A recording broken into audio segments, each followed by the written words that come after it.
सरकार बदल गई तो क्या हुआ, सिस्टम तो हमारा है। जी हाँ, यूपी पुलिस का कुछ यही हाल है। कोई भी भर्ती हो, लगातार मस्ता बवाल है। यूपीएसआई 2021 अभी ज़्यादा दिन दूर नहीं हुए हैं। रोज भर्ती सेंटर पकड़े जाते थे। रोज खबरें आती थीं कि यहाँ पर पेपर लीक हो रहे हैं, यहाँ पर भर्ती सेंटरों पर लगातार ऑनलाइन धांधली की जा रही है। उसके बाद भी किसी भी भर्ती सेंटर को सीज नहीं किया गया, किसी भी भर्ती सेंटर पर परीक्षा नहीं रोकी गई, ना ही किसी भर्ती सेंटर की परीक्षा दोबारा कराई गई। ऐसा क्यों हो पाता है? कहीं ना कहीं ये यूपी पुलिस भर्ती बोर्ड इन सब चीज़ों में संलग्न होता है। अब ऐसा मैं क्यों कह रहा हूँ? जितना भी अगर आप कहीं पर भी रह रहे हो, प्रयागराज में रह रहे हो, उन्नाव में रह रहे हो, या नोएडा की तरफ रह रहे हो, या कानपुर की तरफ रह रहे हो, यहाँ की अगर आप पुलिस बहुत ही ज़्यादा पैसे कमाती है। हर थाने के पास जो ब्लैक मनी है वो लाखों रुपए में आती है। अब वो ब्लैक मनी की ऐसी आदत पड़ी है, इनको ऐसी आदत पड़ी है कि वो भर्ती परीक्षा में भी निकालते हैं कि 60,000 भर्ती है, 10-12 हज़ार बिक जाएंगे पद तो क्या होगा, 5-6 हज़ार पद बिक जाएंगे तो किसी को खाकी पता चलेगा। जब ये मेंटलिटी होती है तो फिर वो बेईमानी करनी है। जिस तरीके से यूपीएसआई भर्ती में तकरीबन 10,000 पद आए थे, और 10,000 पद बहुत बड़े संख्या में पद होते हैं, और उन्होंने सोचा कि 1,000-2,000 हम बेच भी लेंगे, 3,000 बेच भी लेंगे तो क्या ही पता चलेगा आपको? बताओ। अगर अभी आपने जो यूपी पुलिस आपको पता चल गया, बहुत बड़ी बात है कि पेपर लीक हुआ है, आपने कुछ सबूत जुटा लिए, बहुत बड़ी बात है। अब आप भर्ती बोर्ड ने एक नोटिस जारी किया है कि उन्होंने एक कमेटी बना दी है और जांच आएगी। इससे पहले 2021 में जब दरोगा भर्ती बोर्ड हुई थी तो उस समय जो भर्ती बोर्ड अध्यक्ष थे आर.के. विश्वकर्मा जी, उन्होंने भी एक कमेटी बनाई थी। उसका आज तक कोई भी जांच रिपोर्ट नहीं आई, कुछ भी नहीं हुआ। बहुत सी गिरफ्तारियां हुई लेकिन कुछ नहीं हुआ। इतनी धांधली हुई थी कि ट्रेनिंग तक फर्जी अभ्यर्थी पकड़े गए थे, और पकड़े इसलिए जा रहे थे कि कोई ना कोई सामान्य नागरिक जाके उनकी शिकायत कर दे रहा था। हद तो तब हो गई थी कि कोई और उनकी जगह पर दौड़ के चला जाता था, और फिर कोई उनका रिश्तेदार, कोई पड़ोसी बता देता था अरे इसकी जगह पे तो कोई और दौड़ के गया है, तब पुलिस पकड़ती थी। अब तो मामला पकड़ में आ गया। तो इतना धांधली का लेवल गिर चुका है क्योंकि इनकी आदत खराब हो चुकी है। घूस लेने की इनकी आदत खराब हो चुकी है। अब ये पुलिस कैसे सुधरेगी जब बड़े अधिकारी ही सुधरने को तैयार नहीं है? अब वर्तमान में रेणुका जी हैं, अब ये है, इन्होंने भी यही काम कराया है यूपी पुलिस में। सरकार बदल गई तो क्या हुआ, सिस्टम तो हमारा है, यूपी पुलिस का यही नारा है।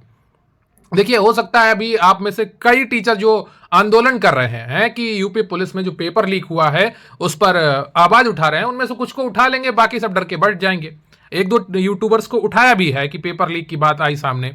अब सबूत क्या है, सबूत क्या नहीं है, उन पर जांच करना तुम्हारी जिम्मेदारी है, लेकिन तुम जांच करना ही नहीं चाहते हो ना। तुम सिर्फ एक इंटरनल जांच कमेटी बनाते हो, लाखों हजारों गिरफ्तारियां हो जाएं, फिर भी तुम कभी भर्ती को रद्द करना नहीं चाहते हो, क्योंकि उसमें तुम्हारा कुछ ना कुछ जुड़ा है। सीधी बात यही तो होती है। अगर आप स्पष्ट रूप से कुछ करना नहीं चाहते हैं, कुछ बताना नहीं चाहते हैं, तो बस एक जांच कमेटी बना दो, बस काम खत्म।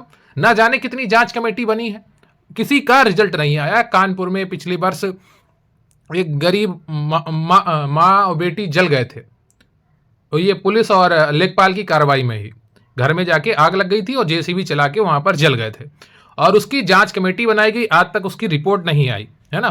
तो ये सारी जांच कमेटियां चलती रहेंगी। अगर आप सड़क पर नहीं उतरे तो ये भर्ती ऐसे ही पूरी हो जाएगी। 5,000 10,000 पद हैं, आराम से भरेंगे, क्या दिक्कत है? हो सकता है 20,000 हो जाए। अगर पेपर बहुत ही ज्यादा लीक होकर वायरल हो चुका है तो पूरी भर्ती भी चली जाएगी, तो आपको पता नहीं चल पाएगा। कट ऑफ खुद ही बता देगी कि पेपर एक लेवल का आया था आपका, और अगर आपके कट ऑफ बहुत ज्यादा जा रही है, आप समझ लीजिएगा कि किस लेवल पे धांधली का लेवल पहुंच चुका होगा। लेखपाल में इसी तरीके से 8,000 फर्जी अभ्यर्थियों की, धांधली वाले अभ्यर्थियों की एसटीएफ की सूचना थी, और सीधे रिजल्ट आ गया। कोई जांच रिपोर्ट नहीं, कहीं कुछ नहीं। ये जांच रिपोर्ट कहाँ जाती है, कौन इसका उत्तरदायित्व किसके पास होता है, आज तक किसी को नहीं पता चला है। तो ये सारी चीजें आपके हाथों में है। अगर आप चाहते हैं कि पेपर में सही से ईमानदारी से जांच हो तो कहीं ना कहीं आपको कुछ करना होगा, आपको सड़कों पर उतरना होगा, वरना ट्विटर अभियान ये कुछ नहीं होता इनसे। बहुत ही ज्यादा ट्विटर अभियान करके देख चुके हैं। आपने एसएससी का एक बार पेपर लीक हुआ था और पूरी दिल्ली में लड़के जाके इकट्ठे हो गए थे। इतने लड़के इकट्ठे हो गए थे कि तब से आज तक एसएससी का दोबारा पेपर लीक नहीं हुआ। अगर आप वो सारे निर्णय करेंगे तो कहीं ना कहीं आपका पेपर ईमानदारी से यूपी पुलिस करवाएगी, यूपी सरकार करवाएगी। सरकार के पास पहले से इतने काम होते हैं यार, वो एक पेपर के पीछे पूरा लेके नहीं बैठेंगे। जो पेपर देने जाते हैं वो सिर्फ 1% जनसंख्या होती है उनकी, ठीक है, प्रभावित होने वाली। वो सरकार 99% जनसंख्या पर फोकस करती है। अगर आप अपनी आवाज नहीं उठाएंगे, अपने लिए लड़ेंगे नहीं, सरकार को कोई फर्क नहीं पड़ता, सरकार को लाठी चलवानी है तो सरकार ड्यूटी करवानी है, वो किसी से भी करवा लेगी, कोई भी आए, ठीक है। लेकिन अगर आप अपने लिए हक के लिए लड़ना चाहते हैं तो कहीं ना कहीं आपको कुछ योजना बनानी पड़ेगी, भगत सिंह की तरह कुछ लड़ना पड़ेगा, ठीक है, तभी चीजें आपके पक्ष में आएंगी। अन्यथा जो प्रक्रिया अभी तक चलती आई है, जो भर्ती यूपीएसआई के साथ हुआ है, वही आपके साथ होने की पूरी संभावना है। तो वीडियो को लाइक कर लीजिएगा, चैनल पर नया है चैनल को सब्सक्राइब कर लीजिएगा, और आपके मन में कोई डाउट हो, कोई प्रश्न हो, कोई सुझाव हो, कमेंट बॉक्स में जरूर बताइएगा, और कोशिश करिए कि परिणाम आपके पक्ष में आए, कुछ लड़िए, ठीक है। वो भी कितने अभागे होंगे जो युद्ध से भागे होंगे, ठीक है। युद्ध से भागा नहीं जाता, युद्ध से लड़ा जाता है। कुछ गलत हो रहा हो तो उसके खिलाफ बोला जाता है। अगर आप नहीं बोलेंगे तो कहीं ना कहीं आपके अंदर का जो इंसान है वो मर चुका है। आपके अंदर की जो जिगर है, जो आपके अंदर की मानवता है, जो आत्मा है, वो कहीं ना कहीं मरी हुई है। तो उसको जिंदा रखिए और जिंदा दिखिए, ठीक है। तो धन्यवाद। जय हिंद, जय भारत। मेरी शुभकामनाएं हैं कि आप लोग अपनी योजनाओं में सफल हों और जो आपके साथ अन्याय करे उसके खिलाफ बोलें।